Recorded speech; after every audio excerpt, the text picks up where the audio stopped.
새벽 시간마다 신명기의 말씀을 함께 살펴보고 있습니다. 이 가나안 땅을 앞에 두고서 하나님께서는 이스라엘 백성들을 그 땅을 정복하기 위한 어떤 전략적인 것들을 고민하거나 또 뭐 조직을 구성하던가 아니면 그 땅을 침략하기 위해서 전투력을 강하게 하는 어떤 자기 개발적인 부분들에 대해서 이야기를 하지 않습니다. 오히려 그 땅 안에 들어가서 그들이 이루게 될 그 하나님의 나라가 어떠한지를 하나님께서는 보여주고 있는 것이죠. 이 하나님의 말씀 앞에 다시 서게 하는 거죠. 다시 신명기가 무엇입니까? 다시 그 명령을 말씀하시는 거예요.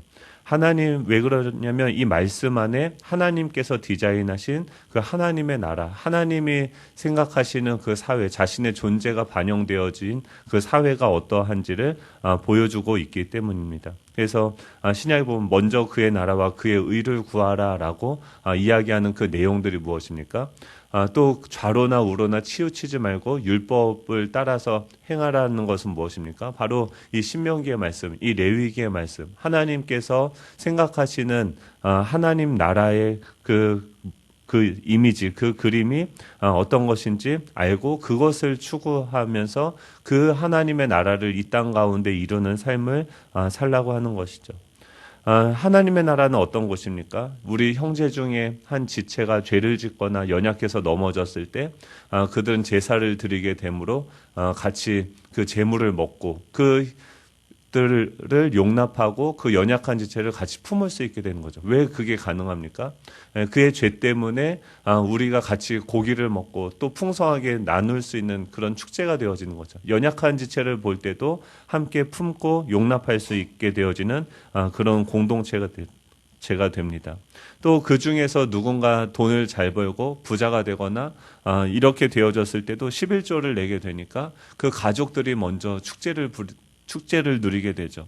그 가족에 속해 있는 그 권속들도 그 부하 직원들도 그 안에 있는 종들도 함께 쉼을 누리고 그 주인의 부에 참여하게 되어지는 거죠. 또한 그 공동체 안에 있는 고아와 과부와 그 객들, 즉 이웃들도 더불어서 살아날 수 있는 그런 공동체가 되어지는 거죠. 하나님께서는 그 예배에 대해서 이야기하면서 이 하나님의 율법에 순종하라고 명령하면서 그것이 그 개인이 아닌 그 공동체와 그 사회 안에서 파급되어지게 되어지는 그런 영향력들, 그런 사회가 함께 살게 되어질 수 있는 그런 방식, 즉 하나님과의 관계가 바로 서게 되어지고 하나님을 사랑하게 되어지면 자연적으로 필연적으로 어떻게 됩니까? 그것이 이웃을 사랑하게 되어지고 지극히 작은 자를 나의 가족으로서 또 섬길 수 있게 되어지는 방식으로서 이 땅 가운데 하나님의 나라를 세워가시는 것이 바로 하나님의 뜻이었죠. 그리고 나서 무엇을 얘기합니까? 그 당시에는 이웃을 잃어버린 시대죠. 그러니까 지금도 마찬가지죠. 지금 우리에게 이웃이 있습니까? 이웃이 없는 것 같아요. 다 자기만 생각을 하지 내 옆에 있는 사람들에게 관심을 갖지 않습니다. 교회 안에서도 그렇죠. 교회 안에서도 나랑 친한 사람 몇몇에게만 우리가 관심을 갖고 예배 드리면서도 뭐만 봅니까? 옆에 철수 엄마는 머리가 잘 나왔네. 옷은 저 어디서 샀대? 뭐 스카프 새로 했네. 뭐 이런 것만 생각하는 거예요. 그를 보면서 여전히 뭘 생각해요? 자기를 생각하는 거죠. 이웃을 잃어버렸어요. 그런데 그 고대 근동은 어떻습니까? 훨씬 더 심했겠죠. 그때는 법이 없는 시대였었고 힘이 가진 자가 모든 것을 다 소유할 수 있는 그런 시대였는데 이 하나님의 뜻에 순종한다라는 것은 자연적으로 내가 알지 못하는 내 이웃에게까지 어떤 유익에 돌아가게 되어지는 방식으로 돌아가는 나라가 되어진 거죠. 그 이웃을 잃어버린 시대에 이웃을 사랑할 수 있는 법을 주시고 또한 절기를 주시죠. 절기는 무엇입니까? 그런 것들이 그들 가운데 이루어지게 된 그 원인이신 그 하나님께서 우리를 위해서 어떤 일을 하셨는지를 축제로서 함께 누리게 되어지고 그것은 이 다음 세대에게 자연스럽게 교육 효과가 있어서 다음 세대에게까지도 흘러가게 되어지는 거죠. 어제는 그래서 그 절기, 이 축제로서 하나님께서 우리 안에 행하셨던 그 일들을 기뻐하는 그 절기에 대해서를 이야기합니다. 우리가 그 절기를 지키는 이유는 무엇입니까? 너희들도 예전에 약자였었고 너희들도 예전에 종이었었다. 그래서 그것을 기억하고 그 사회적인 약자들을 대해야 된다라고 이야기를 하는 거죠. 그리고 나서 그 다음에 하나님께서 세우시는 것이 무엇입니까? 그게 바로 오늘 본문의 내용인데, 이제 하나님께서는 그런 나라가 유지되고 세워지기 위해서 이 사법체계를 세우기 시작하시죠. 18절입니다. 우리 같이 읽어볼까요? 시작. 내 하나님 여호와께서 내게 주시는 각 성에서 내 지파를 따라 재판장들과 지도자들을 둘 것이요 그들은 공의로 백성을 재판할 것이니라. 아멘. 여기서 무엇을 하라고 하냐면 재판장들과 지도자들을 둘 것이다 라고 이야기합니다. 재판장은 그 재판 과정을 관장하던 그 최고 우두머리를 이야기하고요. 지도자는 재판장을 보조하는 일종의 법정 서기와 같은 그런 사람들을 이야기합니다. 이 재판장과 그 지도자들을 두는데 어디다 두냐면 내게 주시는 각 성에서 두라라고 이야기하는 거죠. 어디서든지 그냥 중앙성소에서만 두는 것이 아니라 그들이 살고 있는 곳곳에 누구든지 억울한 일이 발생하면은 찾아가서 재판을 받을 수 있도록 그 사회에 시시비비를 가릴 수 있는 그 질서를 세울 수 있는 그런 법정을 세우라고 이야기하는 거죠. 이 명령의 근거에서 후일 그 이스라엘 백성들은 그 왕정 시대에 각 성읍마다 7명의 재판관으로 구성된 이 재판정을 설치하게 되어집니다. 또 이 120세대가 이상 되어지는 그 성읍에서는 23명으로 구성된 법정을 설치하게 되죠. 예수님도 그것을 그 당시에 뭐라고 얘기했냐면 이 대표들이 모인 곳이 예루살렘 공의회, 즉 사내들인 공회인 거죠. 예수님도 거기 가서 재판을 받으셨고 거기서는 어떻게 합니까? 사형을 판결할 권한은 없기 때문에 중앙지부로 다시 보내게 되어지는데 거기서 예수님은 억울하게 말도 안 되는 그런 재판을 당하셨던 것이죠. 그런 공의를 세울 수 있는 그 사람들 중에서 억울한 일이 발생했을 때 억울한 일을 당하지 않도록 각 곳곳마다 이 재판정을 세우라고 이야기합니다. 그러면서 19절부터 그렇게 명령하시죠. 너는 재판을 굽게 하지 말며 사람을 외모로 보지 말며 또 뇌물을 받지 말라. 뇌물은 지혜자의 눈을 어둡게 하고 의인의 일을 굽게 하느니라. 너는 마땅히 공의만을 따르라. 그리하면 내가 살겠고 내 하나님 여호와께서 내게 주시는 땅을 차지하리라 라고 이야기합니다. 이 사회 질서가 유지되기 위해서는 확실한 사법체계가 중요합니다. 그러기 위해서는 무엇을 요구합니까? 재판을 굽게 하지 말라는 거예요. 또 사람을 외모로 보지 말라고 이야기합니다. 또 뇌물을 받지 말라. 뇌물은 지혜자의 눈을 어둡게 하고 의인의 말을 굳게 하느니라. 하나님 계속 뭐라고 얘기하세요? 재판을 굳게 하지 말고 너 친한 사람들에게만 뭔가 더 잘해주고 이러지 말고 또 뇌물을 그러니까 이런 것들을 한마디로 뭐라고 얘기합니까? 너는 마땅히 공의만을 따르라라고 얘기하죠. 하나님은 공정한 사회가 되도록 각성에 누구든지 억울한 일을 당하지 않도록 가까운 곳에서 재판을 받을 수 있는 체계를 만드십니다. 이 공의는 무엇입니까? 세상 사람들이 이야기하는 공의는 상대적인 거죠. 우리가 얘기하는 이 성경에서 이야기하는 이 공의, 체데크는 무엇입니까? 올바름, 공의, 공정, 의로움을 이야기하는데 즉 하나님의 성품을 얘기해요. 하나님의 그 관계, 하나님의 존재론적인 그 방식을 공의라고 이야기하는 거죠. 하나님이 그들의 윤리적, 도덕적 표준이라고 이야기하는 것이죠.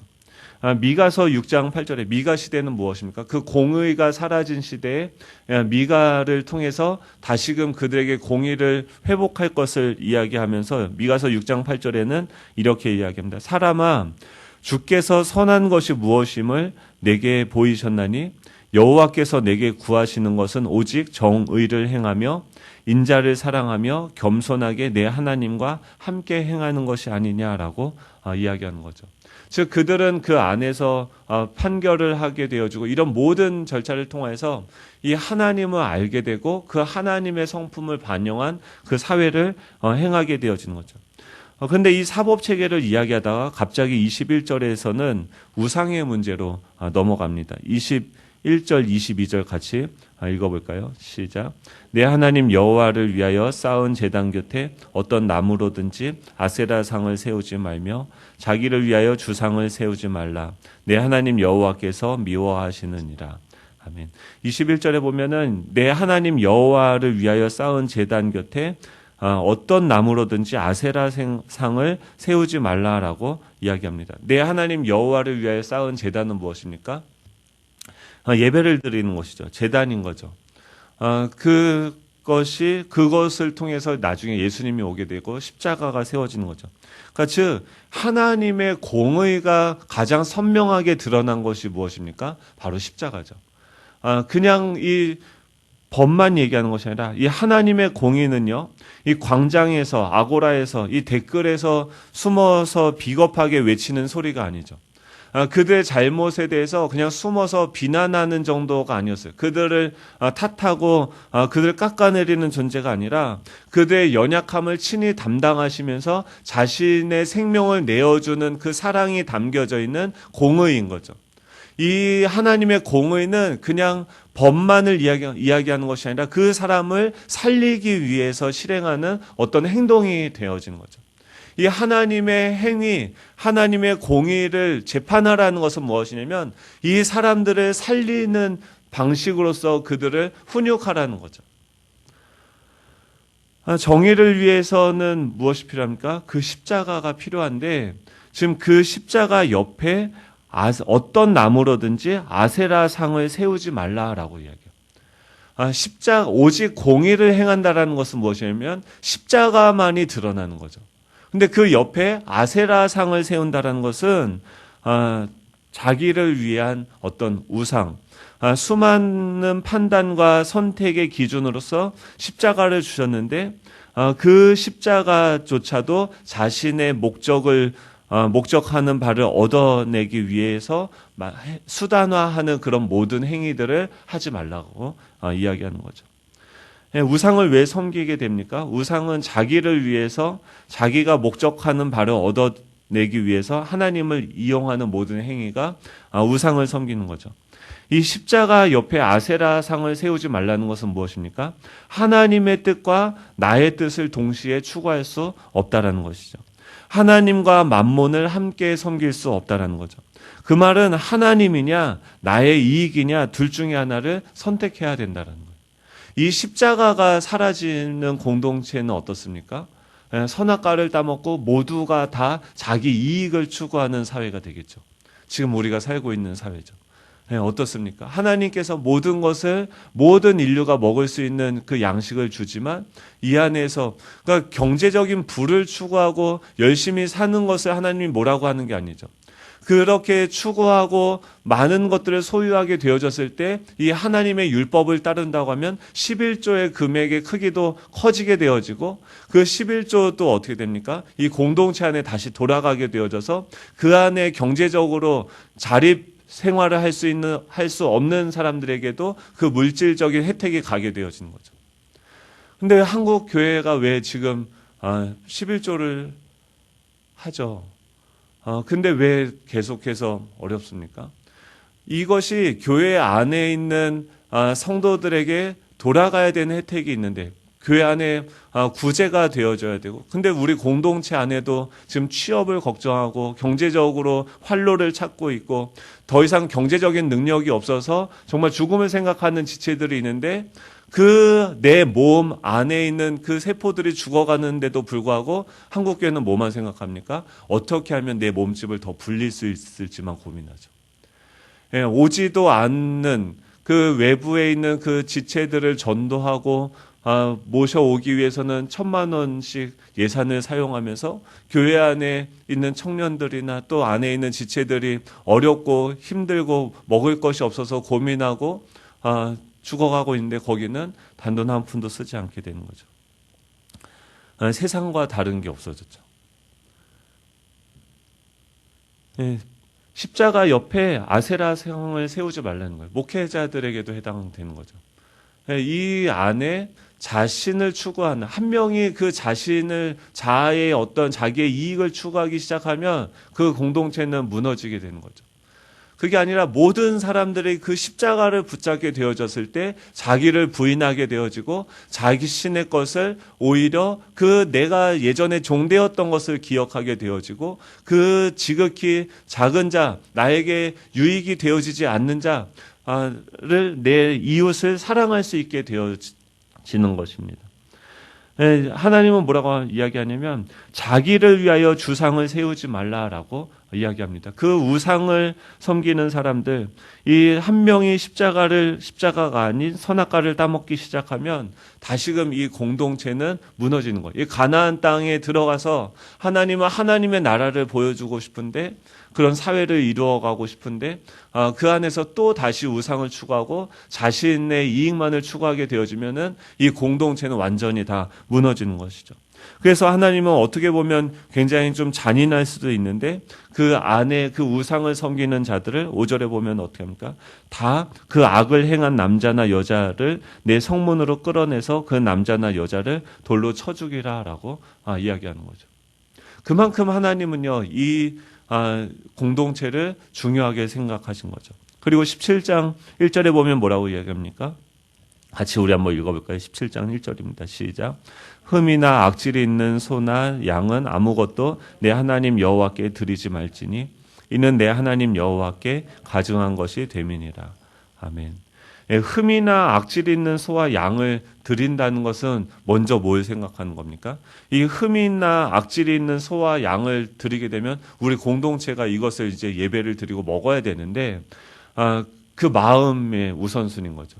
가장 좋은 것으로 주어서 그 공동체가 함께 먹게 해야 되는데 자기가 가지고 있는 것 중에서 가장 흠이 있고 악질이 있는 것을 준다라는 것은 무엇입니까? 결국 자아를 추구하는 거죠. 겉모양은 제사를 드리는 것 같은데 예배를 드리는 것 같은데 결국은 자신의 이익을 추구하게 되어진 거죠. 그것은 하나님 앞에 어떻습니까? 가증한 것이 된다는 거예요. 하나님은 우리의 중심을 아시기 때문에 이 사람이 그 마음 속에 가장 우선시 생각하고 가장 소중하게 생각하는 그 가치가 무엇인지를 보시는 것이죠. 그것은 무엇입니까? 인자를 사랑하는 거예요. 공의를 행하는 거예요. 또 내 이웃을 내 몸과 같이 사랑하는 거죠. 그 말은 무엇입니까? 하나님의 성전으로서 보이지 않는 그 하나님을 우리의 삶에 담고 그 하나님을 보이는 존재로서 이 땅에 살아가는 거예요. 지금 우리는 맨날 왜 이렇게 못 살아갑니까? 어떻게 하면 이 가나안 땅에 잘 살 수 있을까를 내가 살아가려고 하는 거예요. 내 힘과 내 능력, 내 전략으로 그것을 성취하려고 하다 보니까 자꾸 그 방법들을 생각하고 어떤 판단들을 굽게 하는 거죠. 근데 하나님은요, 이 가나안 땅을 어떻게 너희들이 차지하게 될 것인지, 어떻게 먹고 살게 될 것인지, 그것을 너희가 염려하지 말라라고 얘기하죠. 참새 하나라도 땅에 하나님께서 허락하지 아니하면 땅에 떨어질 수 없는 거죠. 우리의 머리카락도 하나님이 다 세신 바 되는 거죠. 그 말은 무엇이냐면 하나님이 하시는 일이 있다는 거예요.